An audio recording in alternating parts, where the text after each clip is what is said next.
Hello viewers, চলে এলাম নতুন আরেকটি ভিডিও নিয়ে।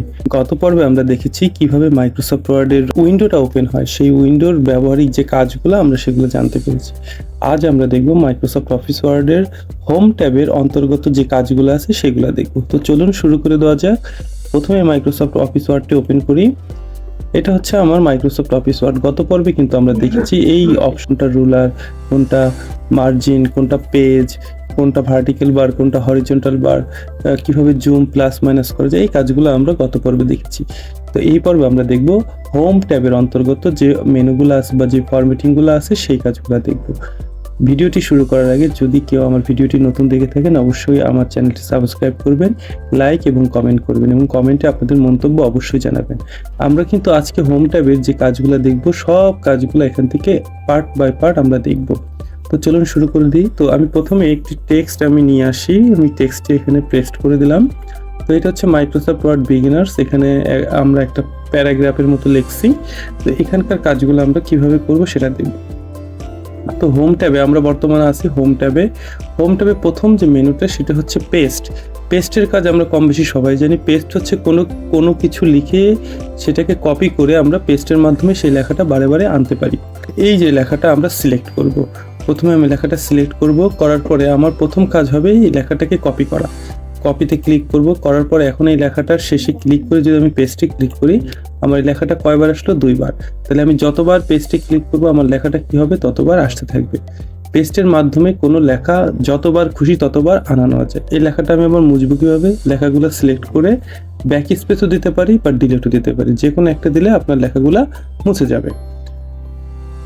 এখানে আরেকটা অপশন আছে কাট। কাট হচ্ছে কোনো লেখা এক স্থান থেকে অন্য স্থানে স্থানান্তর করা।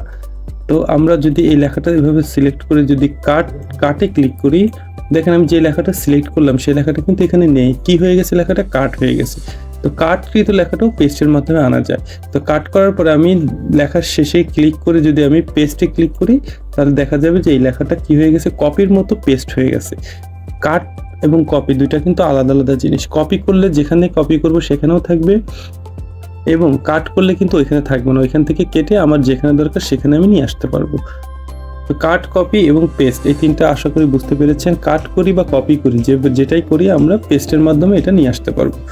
আরেকটা আছে ফরম্যাট পেইন্টার। ফরম্যাট পেইন্টারের কাজ করার আগে আমি একটু আমার এই যে লেখাটা, যে হেডিংটা, এটা আমরা সিলেক্ট করে এটা একটু বোল্ড এবং এটার ফন্ট সাইজটা আমরা 22 করে নিলাম।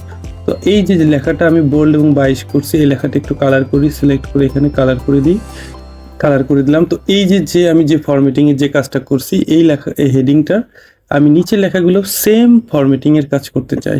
তো আমাকে এই লেখাগুলো সিলেক্ট করতে হবে। করার পরে ফরম্যাট পেইন্টার সিলেক্ট করব। করার পরে আমি জাস্ট যে লেখাগুলো করতে চাই সেই লেখাগুলো ভাবে সিলেক্ট করব। করলে দেখা যাবে যতটুকু সিলেক্ট করছে ততটুকু লেখা আমার উপরের যে ফন্ট সাইজ বড়, কালার বোল্ড করছে, আমার যে লেখাগুলো সিলেক্ট করছে সেগুলো ফরম্যাট পেইন্টারের মতো কাজ করছে। এই ফরম্যাট পেইন্টারের কাজটা কিন্তু খুবই একটা ইউনিক এবং গুরুত্বপূর্ণ কাজ। তো ফরম্যাট পেইন্টারের কাজটা আশা করি বুঝতে পেরেছি। এবারে চলে আসি আমরা। এখন এখানে একটা জিনিস আছে, দেখেন ভিউয়ার্স, আমরা এই লেখাগুলো যদি আগের মতো করতে চাই, মানে পূর্বে যেরকম ছিল সেরকম করতে চাইলে আমাদেরকে এখানে একটা অপশন আছে, দেখেন এটাকে বলা হয় কাস্টমাইজ অ্যাক্সেস টুলবার। এই টুলবারে এখানে দেখেন আন্ডু আছে। আমি যখন আন্ডুতে ক্লিক করব, আমি পূর্বে ফিরে যাচ্ছি। পেছনের দিকে যে কাজগুলো করছি সেগুলো আমি দেখতে চাইলে কিসের মাধ্যমে যেতে পারি? আন্ডুর মাধ্যমে যেতে পারি। রেডুর কাজটা হচ্ছে তার বিপরীত। যদি রেডুতে ক্লিক করি তাহলে আমি আবার যেখান থেকে আন্ডুতে গেছি সেখানে আবার এটা কি হবে? ফিরে যাবে। তো এইভাবে আমি আন্ডু এবং রেডু দিয়ে কি করতে পারি? আমি বিভিন্নভাবে চেঞ্জ করতে পারি। যে কাজগুলো করে আসছি সেটা পেছন দিকে যেতে হলে আন্ডু, আবার সামনের দিকে যেতে হলে রেডু ব্যবহার করতে পারি। আর এখানে একটা আইকন আছে সেভ আইকন হচ্ছে, আমি যখন সেভ এখানে ক্লিক করব তখন ডকুমেন্টটা কি হয়ে যাবে? সেভ হয়ে যাবে।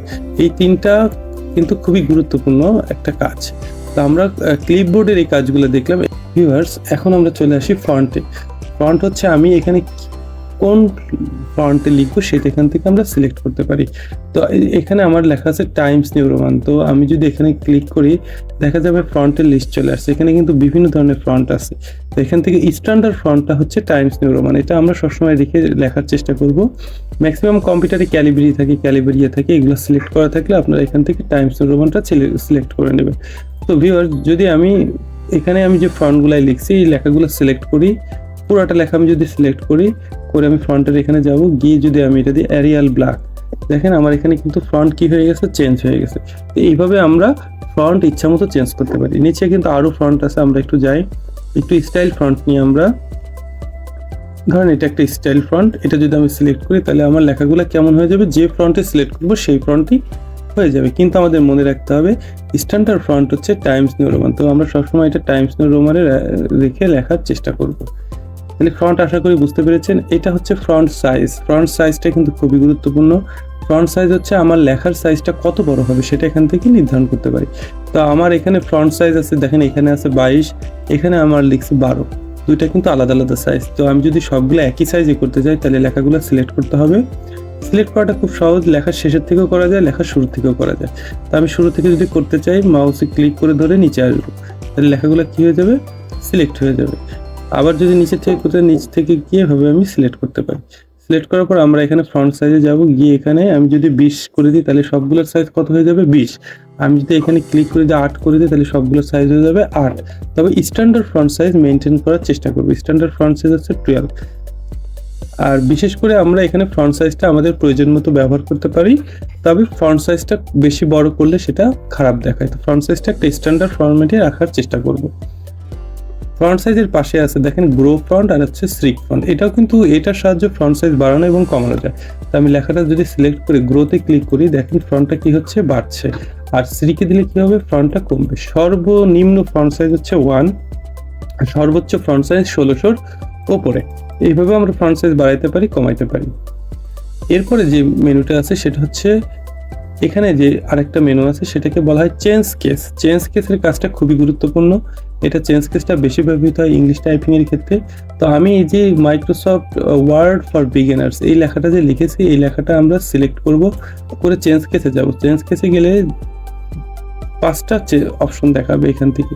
প্রথমটা সেন্টেন্স কেস, দ্বিতীয়টা লোয়ার কেস, তৃতীয়টা upper case, capitalize this word আর টুগেল কেস। তো আমরা প্রথমে সেন্টেন্স কেসে ক্লিক করি।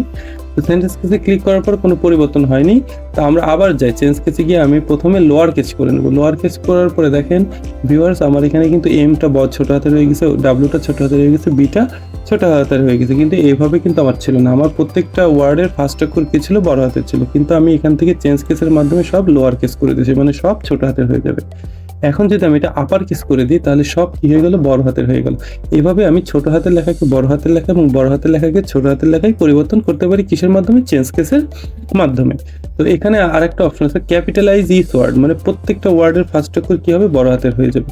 তো আমরা অনেক সময় টাইপিং করার সময় এই জিনিসগুলো ফলো করি না, আমরা প্লেন টাইপিং করে যাই। তো টাইপিং করার পরে আমরা এইভাবে ভুলগুলো আমাদের কি করতে পারি, সংশোধন করতে পারি। এখান থেকে সবথেকে বেশি গুরুত্বপূর্ণ হচ্ছে সেন্টেন্স কেস। সেন্টেন্স কেস রাখলে সেন্টেন্সের ফার্স্ট অক্ষর কি হয়, অলওয়েজ বড় হাতে হয়। আর আমরা জানি প্রত্যেকটা সেন্টেন্সের শেষে একটা কি থাকে, ডট, মানে ফুল স্টপের পরে আবার আরেকটা সেন্টেন্স শুরু হয়। তো সেন্টেন্স কেস করা থাকলে সেন্টেন্সের ফার্স্ট অক্ষর অলওয়েজ কি হবে, বড় হাতের হবে। তো চেঞ্জ কেসের কাজটা আপনারা আশা করি বুঝতে পেরেছেন। ভিডিওটি ভালো লাগলে অবশ্যই আমার চ্যানেলটি সাবস্ক্রাইব করবেন এবং কমেন্ট করে জানাবেন আপনাদের টিউটোরিয়ালগুলো কেমন লাগছে। এরপরে চলে আসি বোল্ড। এটা হচ্ছে বোল্ড। বোল্ডের কাজ হচ্ছে কোনো লেখা মোটা করার জন্য বোল্ড ব্যবহৃত হয়। তো আমাকে যে লেখাটা আমি বোল্ড করতে চাই সেই লেখাগুলো সিলেক্ট করে আমি যদি বিতে ক্লিক করি বোল্ড হবে, আবার বিতে ক্লিক করলে বোল্ড উঠে যাবে। দেখেন লেখাটা কিন্তু মনে হচ্ছে চিকন, আবার যখন আমি বোল্ডে ক্লিক করবো লেখাটা কি হয়ে যাবে, মোটা। ফ্রন্ট সাইজ এক অপরিবর্তিত রেখে আমি লেখা মোটা চিকন দুইভাবেই করতে পারি। তো লেখাটা যখন সিলেক্ট থাকবে, দেখেন ভিউয়ার্স বোল্ডটা সিলেক্ট অবস্থায় আছে। এভাবে দেখলে বুঝবেন যে বোল্ডটা কি অবস্থায় আছে, সিলেক্ট অবস্থায় আছে। তাহলে বুঝবেন যে আমার লেখাগুলো বোল্ড অবস্থায় আছে। আবার যদি বোল্ড উঠাই দিতে চান, বোল্ডে ক্লিক করবেন, বোল্ড উঠে যাবে। পরের যে অপশনটা এটাকে বলা হয় ইটালিক। ইটালিকের কাজ হচ্ছে লেখাটা বাঁকা হয়ে যাবে। তো আমি ইটালিক সিলেক্ট করি, দেখেন ভিউয়ার্স লেখাগুলো কি হয়ে গেছে, বাঁকা হয়ে গেছে। আবার ইটালিকে ক্লিক করবো, লেখাটা আবার আগের মতো রেগুলার হয়ে যাবে। এরপরে যে মেনু অপশনটা আছে সেটাকে বলা হয় আন্ডারলাইন। আন্ডারলাইনের কাজ হচ্ছে লেখার নিচে আন্ডারলাইন বসবে। লেখার নিচে কি বসছে, আন্ডারলাইন বসছে। আবার ইউতে ক্লিক করবো, আন্ডারলাইন উঠে যাবে। আন্ডারলাইনের আবার কিছু ক্যাটাগরি আছে। এই আন্ডারলাইনটা আমরা সিঙ্গেল টানও দিতে পারি, ডাবল টানও দিতে পারি।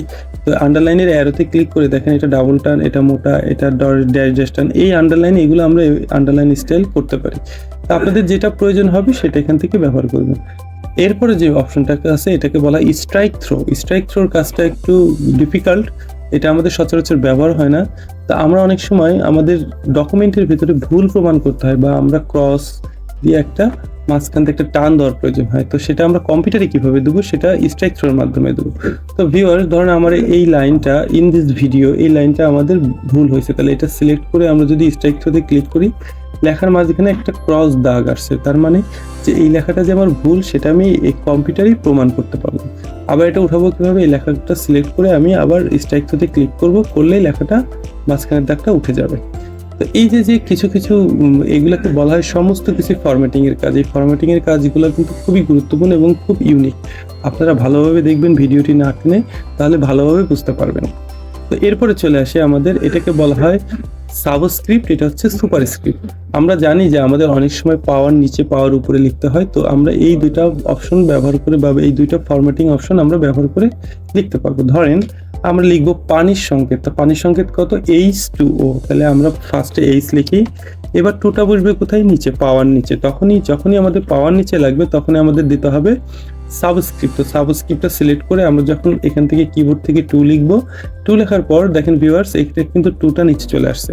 এখন যদি আমি ও দিই, তাহলে আমার ওটাও কোথায় চলে আসছে, নিচে, কিন্তু ওটা হবে কি H বরাবর। কিন্তু আমাকে কি করতে হবে, যখন আমার এই সাবস্ক্রিপ্টের কাজটা হয়ে যাবে, এটার পর ক্লিক করে এটা উঠাই দেবো, দিয়ে আমরা ও লিখে দেবো, তাহলে আমার পানির সংকেত চলে আসলো H2O। এখন আমরা দেখব সুপারস্ক্রিপ্টের কাজ। সুপারস্ক্রিপ্টের কাজটা সাবস্ক্রিপ্টের মতনই, ধরেন লিখতে হবে 90 ডিগ্রি, তাহলে আমি প্রথমে লিখবো 90। এখন ডিগ্রিটা কোথায় যাবে, উপরে। তো উপরে যেতে গেলে আমাকে অবশ্যই সুপারস্ক্রিপ্টটা ব্যবহার করতে হবে। সুপারস্ক্রিপ্ট সিলেক্ট করে আমি 0 দিয়ে দেবো, তাহলে হয়ে গেল 90 ডিগ্রি। এখন যদি আমি লিখি, তাহলে এটা এই লেখাটা কিন্তু উপর থেকে আসবে। তো আমাকে কি করতে হবে, এটা কাজ শেষ হয়ে গেলে এটা আবার ক্লিক করে উঠাই দিতে হবে। তো এই কাজগুলো কিন্তু খুবই সুন্দর এবং খুবই ইউনিক একটা কাজ। এই কাজগুলো যদি যতবার আপনারা দেখবেন এবং প্র্যাকটিস করবেন, দেখবেন আপনারা নিজেরাই করতে পারবেন আমার মতো। এরপরে যে টুলবারটি আছে, সেই টুলবার থেকে এটাকে বলা হয় ফ্রন্ট টেক্সট ইফেক্ট। টেক্সট ইফেক্টটা খুব মজার একটা জিনিস। দেখেন ভিউয়ার্স, এটা হচ্ছে আমার একটা হেডিং। এই হেডিংটা যদি আমরা সিলেক্ট করে আমরা যদি এই টেক্সট ইফেক্টে যাই, গিয়ে দেখেন বিভিন্ন ধরনের ইফেক্ট আছে। তো আমরা এখান থেকে যে কোনো একটা ইফেক্ট অ্যাপ্লাই করব। দেখেন আমার হেডিংটা কত সুন্দর লাগছে, আগের থেকে কিন্তু অনেক স্ট্যান্ডার্ড মানের হেডিং হয়ে গেছে। তো এই টেক্সট ইফেক্ট আমরা হেডিং এর ক্ষেত্রে ব্যবহার করব। আবার এখানে যাব, গিয়ে আমি যেটা খুশি এখান থেকে সেই জিনিসটা আমরা এখান থেকে দিতে পারি। এই টেক্সট ইফেক্টটা করতে গেলে কিন্তু অবশ্যই আমার লেখাটা কি করতে হবে, সিলেক্ট করে নিতে হবে। যে অংশটুকু আমি করব সেই অংশটুকু সিলেক্ট করে টেক্সট ইফেক্টে গিয়ে আমরা যে স্টাইল দেবো সেই স্টাইলই হয়ে যাবে। আচ্ছা, আশা করি টেক্সট ইফেক্টটা বুঝতে পেরেছেন। এরপরে চলে আসি, এটাকে বলা হয় হচ্ছে text highlight colour. Text highlight কালারটা আমরা জানি যে হাইলাইট পেন থাকে কোনো ডকুমেন্ট বা কোনো পেজের ভেতরে যদি কোনো লেখা টেক্সটকে হাইলাইট করতে হয়, তখন আমরা হাইলাইট পেনটা ব্যবহার করি। ঠিক সেরকম কম্পিউটারেও যদি আমরা কোনো টেক্সটের ভেতরে হাইলাইট করতে চাই, তখন আমাদের এই হাইলাইট এটা অপশনসটা সিলেক্ট করতে হবে। প্রথমে আমি যে লেখাটুকু হাইলাইট করব সেই লেখাটুকু সিলেক্ট করব। তো এট ফার্স্ট আমি এই লাইনটা, এই সেন্টেন্সটা আমরা সিলেক্ট করি, এই সেন্টেন্সটা আমি হাইলাইট করব। তো সেন্টেন্সটা সিলেক্ট করব, করার পরে আমি টেক্সট হাইলাইটের কালারের এখানে ক্লিক করে দেখেন এখানে অনেক ধরনের কালার আছে। তো আমরা এখান থেকে যে কোনো একটা কালার সিলেক্ট করব। দেখেন ভিউয়ার্স, আমার কিন্তু টেক্সট হাইলাইট কালারটা অ্যাপ্লাই করা হয়ে গেছে। এই কালারটা কিন্তু আমার এখানে চলে আসছে। এইভাবে আমি যতটুকু অংশ সিলেক্ট করব, করে আমি জাস্ট হাইলাইট কালারের এখানে যাব, গিয়ে আমি যে কোনো কালার দেবো সেই কালারটা এখানে হাইলাইট হয়ে যাবে। এটা আমি অ্যাপ্লাই করার পরে আমি যদি এটা উঠাই দিতে চাই, তাহলে কি করব, আবার লেখাটা সিলেক্ট করব, যে অংশটুকু হাইলাইট করছি সেটুকু সিলেক্ট করে হাইলাইট কালার এখানে গিয়ে দেবো নো কালার, কি দেবো, নো কালার। দেখেন আমার কালারটা আবার উঠে গেছে। এটা কিন্তু আমার ওঠেনি, কারণ এই লেখাটা আমরা সিলেক্ট করিনি। তো এটা উঠাই দেবো কিভাবে, সিলেক্ট করে আমরা এখানে দেবো হাইলাইট কালার, এখানে গিয়ে দেবো নো কালার। দেখেন ভিউয়ার্স, এখানে কিন্তু আমার কালারটা এখন আর অ্যাপ্লাই নেই। এরপরে যে অপশনটা আছে এটাকে বলা হয় ফ্রন্ট কালার। আমরা ফ্রন্ট বলতে বুঝি কোনটা, এই যে আমি যা লিখছি এগুলো কি সব ফ্রন্ট। এই ফ্রন্টের কালারটা আমরা ইচ্ছা মতো পরিবর্তন করতে পারবো। তো আমি যে ফ্রন্টের যে যতটুকু অংশ আমি কালার করতে চাই ততটুকু অংশ সিলেক্ট করব। তো আমি এই অংশটুকু সিলেক্ট করতে চাই, অংশটুকু সিলেক্ট করে আমি ফ্রন্টের এখানে যাব, গিয়ে আমি রেড দিলে রেড কালার হবে। যে কালার এখান থেকে আপনারা ভিউয়ার্স দিতে পারবেন। কালার কিন্তু এখানে অনেক ধরনের কালার আছে। তো আমি লেখাটা সিলেক্ট করে আবার কালারে যাব, গিয়ে আমি এখান থেকে অন্য একটা কালার সিলেক্ট করে দিই। দেখেন ভিউয়ার্স, আমার কিন্তু কালার হয়ে গেছে। তো এখানে যদি আপনার কালার পছন্দ না হয়, এখানে মোর কালারে যাবেন। মোর কালারে গেলে অনেক কালারের সংমিশ্রণ আপনারা পাবেন। আপনারা ইচ্ছা মতো এখান থেকে কালার দিতে পারবেন। এখানে বিভিন্ন সংখ্যা বসায় আপনারা কালারের বিভিন্ন ভ্যারিয়েন্ট নিয়ে এসে ব্যবহার করতে পারবেন। তো কালার কিন্তু খুব মোস্ট ইম্পর্টেন্ট না, কালার সবসময় আমরা স্ট্যান্ডার্ড যেটা সেটা হচ্ছে ব্ল্যাক কালার দিয়ে রাখবো, প্রয়োজন বোধে এটা আমরা ব্যবহার করব। তো এই যে কাজগুলো আমরা দেখছি, এই সমস্ত কাজ কিসের? ফ্রন্টের কাজ। এবার একটু আমরা উপরে যে এটা আছে এটাকে বলা হয় ক্লিয়ার ফরম্যাটিং। ক্লিয়ার ফরম্যাটিং হচ্ছে আমরা এখানে কিন্তু অনেক কিছু অ্যাপ্লাই করছি, যেমন এখানে আমরা টেক্সট ইফেক্ট দিয়েছি, এখানে আমরা ফন্টের কালার করছি। এই যে কাজগুলা, এই কাজগুলা যদি আমরা একবারে আগের অবস্থায় ফিরে যেতে চাই, তখন আমরা কি করব? সম্পূর্ণ লেখাটা সিলেক্ট করব, করে আমরা ক্লিয়ার ফরম্যাটিং এ জাস্ট একটা ক্লিক করব। দেখেন ভিউয়ার্স, ক্লিয়ার ফরম্যাটিং এ ক্লিক করার সাথে সাথে কিন্তু আমার কোনো কালার আছে, এখন আর কোনো কালার নেই। আমাদের কিন্তু এই যে H2 আমরা লিখছিলাম, সাবস্ক্রিপ্ট, সুপারস্ক্রিপ্ট সবগুলা কিন্তু কি হয়ে গেছে? ক্লিয়ার হয়ে গেছে। মানে এক কথায় আমাদের যে টেক্সটটা নর্মালি যেভাবে থাকে ঠিক সেভাবে চলে আসছে। এই ক্লিয়ার ফরম্যাটিং এর কাজটা কিন্তু খুবই গুরুত্বপূর্ণ। অনেক সময় ডকুমেন্টে আমরা অনেক কিছু লিখি, অনেক কিছু অ্যাপ্লাই করি, আমাকে আবার সেগুলো উঠাই দিতে গেলে সেগুলো আবার আমাকে বারে বারে ক্লিক করে করে যেতে হবে। তো এই কষ্টটা আমরা করব না, আমরা টোটাল টেক্সটটা সিলেক্ট করে জাস্ট একটা ক্লিয়ার ফরম্যাটিং এ ক্লিক করব, তাহলে আমার আগের অবস্থায় ফিরে আসবে। ভিউয়ার্স, আমরা কিন্তু এতক্ষণ আলোচনা করলাম ফ্রন্টটা কিন্তু খুবই গুরুত্বপূর্ণ একটা জিনিস, যেটা এমএস ওয়ার্ডের সবসময় আপনাদের ব্যবহার লাগবে। এরপরে চলে আসি আমরা প্যারাগ্রাফে। প্যারাগ্রাফটা কম গুরুত্বপূর্ণ না, প্যারাগ্রাফটা অনেক গুরুত্বপূর্ণ। প্যারাগ্রাফের প্রথমেই আছে এটাকে বলা হয় align left, align text left. আমরা জানি যখন আমরা এমএস ওয়ার্ডে লিখবো তখন লেখাটা শুরু হবে বাম পাশ থেকে, তো অলওয়েজ এটা লেফটে সিলেক্ট করা থাকবে। অনেক সময় আমাদের অনেক হেডিং সেন্টারে নেওয়ার দরকার হয়, তো আমরা এইটা নিব কিভাবে? যে টেক্সটটা সেন্টারে নেব সেই টেক্সটটা সিলেক্ট করে আমরা সেন্টার, অ্যালাইন সেন্টারে ক্লিক করব। দেখেন ভিউয়ার্স, আমার কিন্তু টেক্সটটা কোথায় চলে আসছে? সেন্টারে চলে আসছে। এরপরে ডান পাশে যেটা আছে সেটাকে বলা হয় অ্যালাইন টেক্সট রাইট। আমি যদি এটা সিলেক্ট করতাম তাহলে টেক্সট কোথায় চলে যেত? রাইটে চলে যেত। এভাবে আমি যে কোনো টেক্সটকে লেফট, সেন্টার, রাইট 3 অবস্থাতেই রাখতে পারি। এটা আমরা মাঝে নিচ্ছি, মাঝে নেওয়ার পরে আবার আমার লেখাটা লেফট থেকে শুরু করতে হবে, বাম পাশ থেকে। তাহলে আমি কার্সরটা বা আইবিমটা কিভাবে আমি বাম পাশে নিয়ে আসবো? আমরা একটা কিবোর্ড থেকে এন্টার দেবো, এন্টার দিলে দেখেন আইবিমটা কোথায় চলে আসছে? মাঝ বরাবর চলে আসছে। এবার আমরা আবার লেফট লাইনে ক্লিক করব, করলে আমার আইবিমটা কোথায় চলে যাবে? লেফটে চলে যাবে। এখন আমি প্লেন এখান থেকে কিবোর্ড থেকে টাইপ করতে পারবো। এখানে আরেকটা টুল আছে, সেই টুলটাকে বলা হয় জাস্টিফাই। জাস্টিফাই হচ্ছে প্যারার লাইন সোজা করা।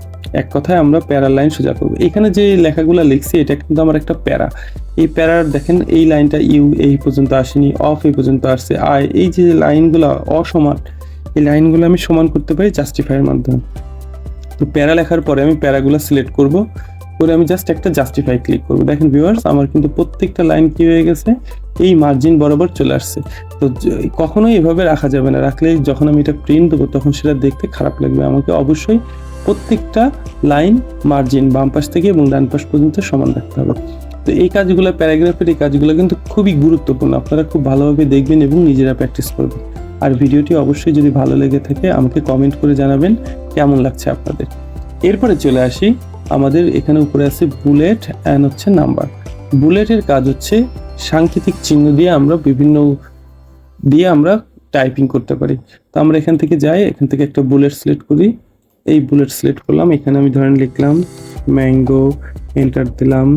এখানে আমরা লিখলাম পিনাট, এন্টার দিয়ে দেখেন ভিউয়ার্স, আমার কিন্তু প্রত্যেকটা লেখা যখনই আমি এন্টার দিচ্ছে আমার একটা করে বুলেট ফর্ম অ্যাড হচ্ছে। তো এটা হচ্ছে বুলেট। বুলেট হচ্ছে আমাদের অনেক সময় প্রশ্ন করতে হয় বা আমাদের অনেক সময় এরকম ছোট ছোট কিছু টপিক লিখতে হয়, তখন আমরা এই বুলেটগুলো ব্যবহার করবো। এই বুলেটগুলো টেক্সটের পাশে থাকলে সুন্দর লাগে। এটা হচ্ছে বুলেট, আমরা চেঞ্জ করতে পারি এখান থেকে। এই টেক্সটগুলো সিলেক্ট করে আমরা বুলেটে গিয়ে আমরা যেটা দেবো এখান থেকে সেই বুলেটই পেয়ে যাব। তো এখানে বুলেট আছে অল্প কয়েকটা, তো এর থেকে যদি আমরা ভিন্ন বুলেট নিতে চাই তখন যাব ডিফাইন নিউ বুলেট।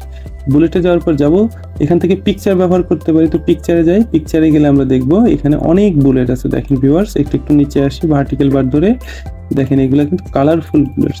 এই বুলেটগুলো আমরা ব্যবহার করতে পারি, যেটা ভালো লাগবে সেটার পর সিলেক্ট করে ওকে দিবেন, তারপরে ওকে। দেখেন আমি যে বুলেটটা সিলেক্ট করছি সেই বুলেটটা এখানে চলে আসছে। তো বুলেট ফর্ম আমরা ইচ্ছা মতো পরিবর্তন করতে পারি। আবার যদি বুলেটটা উঠাই দিতে চাই, বুলেটে ক্লিক করে কি দেবো? নাম দিলে আমার বুলেট কিন্তু এখানে আর থাকবে না।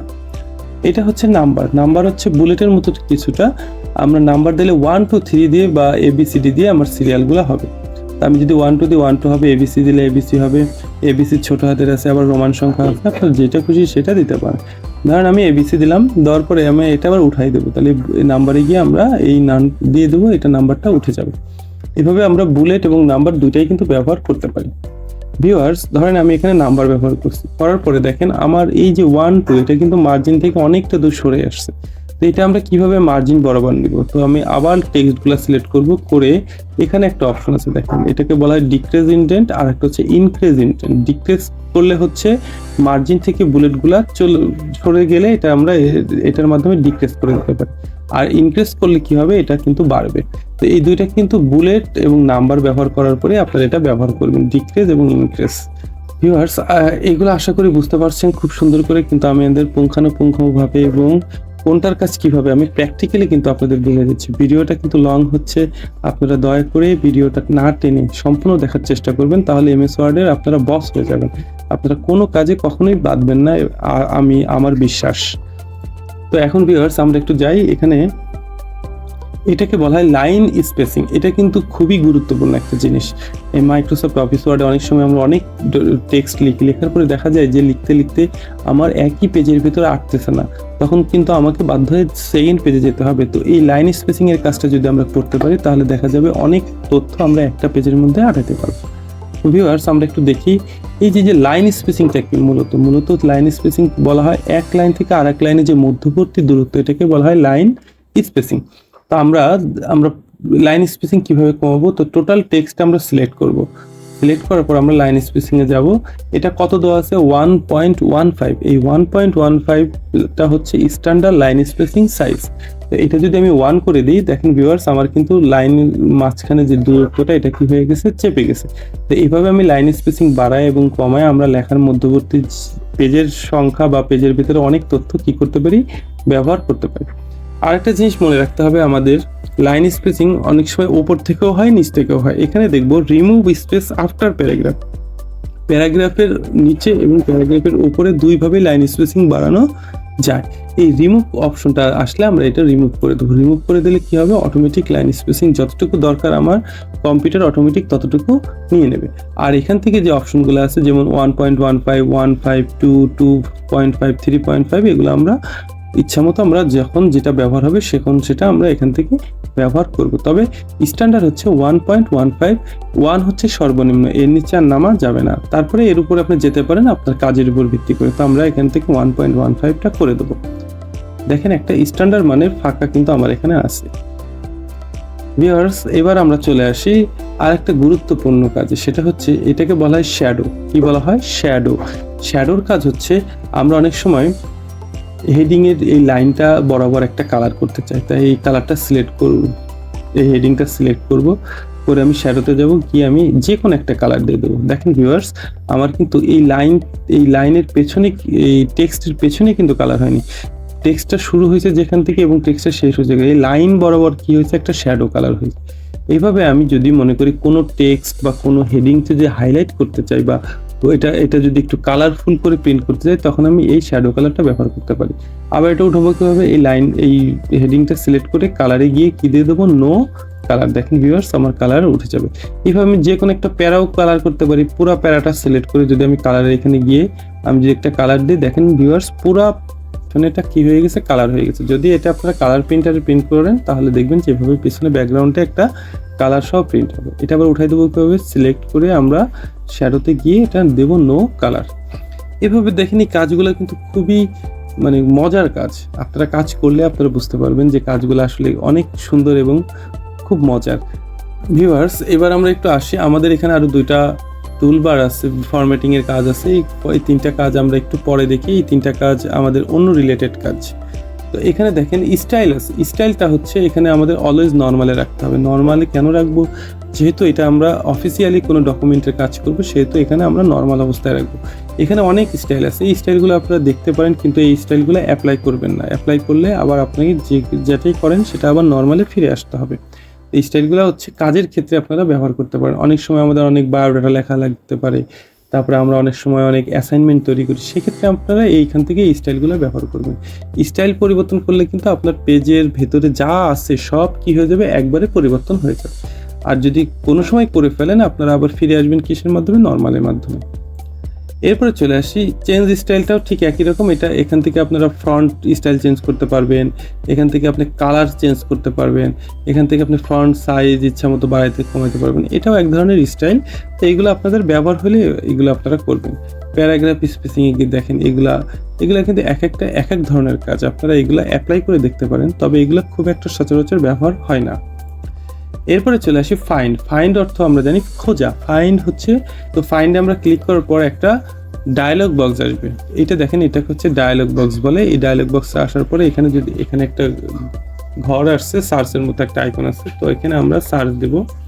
কি সার্চ দেওয়া যায়? আমরা ওয়ার্ড লিখে সার্চ দিই, WORD ওয়ার্ড লিখে সার্চ দেওয়ার থাকে। দেখেন ভিউয়ার্স, ওয়ার্ড যেখানে আছে সেখানে হাইলাইট হয়ে গেছে, মানে এটা একটা ওয়ার্ড, এটা একটা ওয়ার্ড। মানে যদি ডকুমেন্টের ভিতরে যতগুলো ওয়ার্ড থাকবে সমস্ত ওয়ার্ড কি হয়ে যাবে? হাইলাইট হয়ে যাবে। আবার একটু দেখি, ওয়ার্ড লেখাটা আমরা মুছে দিই। মুছে দিয়ে এখানে যদি আমি লিখি ইউ লিখে সার্চ দিই, এখন ইউ যেখানে আছে সেখানে হাইলাইট হয়ে যাবে। ফাইন্ডের কাজ হচ্ছে ডকুমেন্টের ভেতর থেকে সহজেই কোনো একটা শব্দ আমরা সহজেই কি করতে পারি? খুঁজে পেতে পারি। এটা হচ্ছে গেল ফাইন্ড। এবার ফাইন্ডের নিচে আছে রিপ্লেস অর্থ হচ্ছে পরিবর্তন করা। আমি পরিবর্তন করব কোন একটা ওয়ার্ড। ধরেন এখানে আমি ফাইন্ড হোয়াটে আমরা এখানে লিখি ওয়ার্ড, আর আমরা রিপ্লেস করব ওয়ার্ডই লিখবো কিন্তু বড় হাতের, WORD। আমি উপরে লিখছি ওয়ার্ড ছোট হাতের, আর নিচে রিপ্লেসে লিখছি বড় হাতের। তো আমি যদি এখন রিপ্লেসে ক্লিক করি, ভিউয়ার্স দেখেন আমার যে ডকুমেন্টের ভিতরে যতগুলো ওয়ার্ড আছে সব কি হয়ে যাচ্ছে? বড় হাতের হয়ে যাচ্ছে।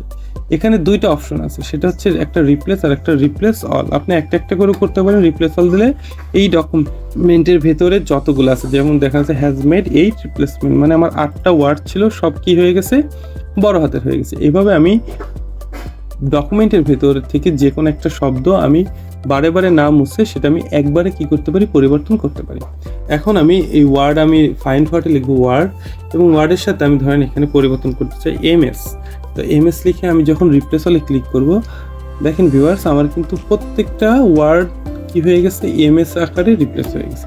তো এইভাবে আপনি যে কোনো একটা ভেতর থেকে যে কোনো একটা টেক্সট বা যে কোনো একটা ওয়ার্ড আপনি সহজেই এই রিপ্লেসের মাধ্যমে পরিবর্তন করতে পারবেন। আশা করি বুঝতে পেরেছেন। আমি কিন্তু আপনাদের একদম হাতে ধরে খুব সুন্দর করে বোঝাচ্ছি। আমার ভিডিওটি যদি অবশ্যই আপনাদের ভালো লেগে থাকে, অবশ্যই কমেন্ট বক্সে কিছু লিখে জানাবেন এবং লাইক দেবেন।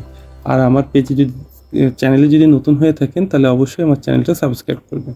আপনাদের সহযোগিতা পেলে আমি সামনে আরও অনেক আপনাদের ভিডিও দেব, এবং ভিডিওগুলো লং হবে, আপনারা যাতে সুন্দরভাবে বুঝতে পারেন।